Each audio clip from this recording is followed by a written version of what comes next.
Гэр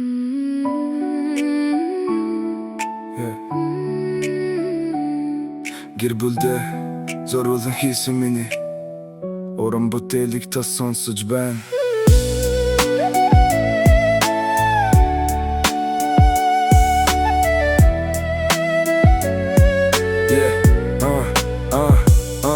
Миний зүрхнээс урсан гарахгүй их шиг аялгүй зурсан зүйлийнхээ төлөө зүтгэн нэрэр гэж найцаж хайлгүй. Эр хүн ямар байх ёстой би тийм л байх ёстой. Эргээд өндрөөс харах мөчөд хийсэн зүйлтэй байх ёстой. Өглөө бүр чинийхээ чамсан цаг амтрахын уух юмсан. Өдөр бүр хүүхдүүдэд тэврээд энхрэлэн жаргаж суух юмсан. Гэсэн бодол миний тархин дотор бүр эргэлдэн. Амьдрал тийм штардаг биш болохоор хаяа маргалдан. Залуу хүмүүс залуу гэр бүл бидний харилцааг бачуулан.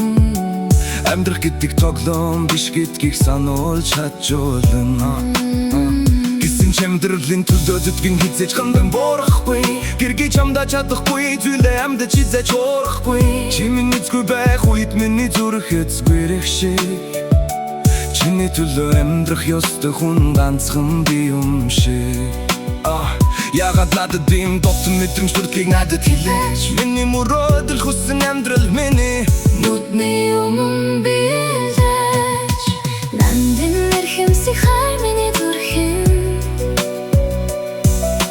Насны ганцхан эрхэлж ирсэн гэрэлгийгээ. Өөрийн ирэхгүй сэтгэл тэмүүлсэн миний нандин хайр. Инхэн хорвогийн улаан сарнай миний ганцхан хайр. Ах болзон картур алхах ямар ихэр жаргалтай байсныг. Ахны хүүхдээ үлдээд унаваад ямар ихэр баялж байсныг. Ахны удаа хүүгүүдээ түрхэд ямар ихэр сандаж байсныг. Ахны удаа чиний төлөө хүнтэй ам мөрөж байсныг.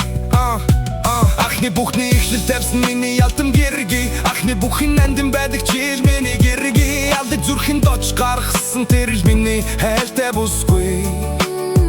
Адлыг нүднээс нүлэн мас тусхий би лавх хувдах үсэхгүй. Гэр бүлээ авч явах хүрэг хариуцсан надад би. Охи түүгүүдээ жаргахын төлөө хичээж ажилласан бүхнийг хинний хийсэн бүхний төлөө алтан наран нэлчээгийн. Имэ ууа босон хойноо эргэн дурсхийг харгин. Хичаарсан жаргалтай жиринийг Монголд айлал гэрийг авч явах ноён нүрээр хүн би. Дотроо бодож явдаг зүйлээ хитэн мөрдөж хүлэг хилэн хөдөөг ихтер болон хүүхдүүдээ зоруул хийлээ. Нандин эрхэмсэх хайр миний зүрхэн.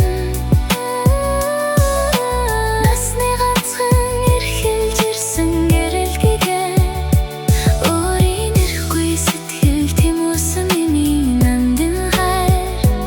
Энхэн хорвогийн улаан сарнай миний ганцхан хайр. Нандин эрхэмсэх хайр миний зүрхэн.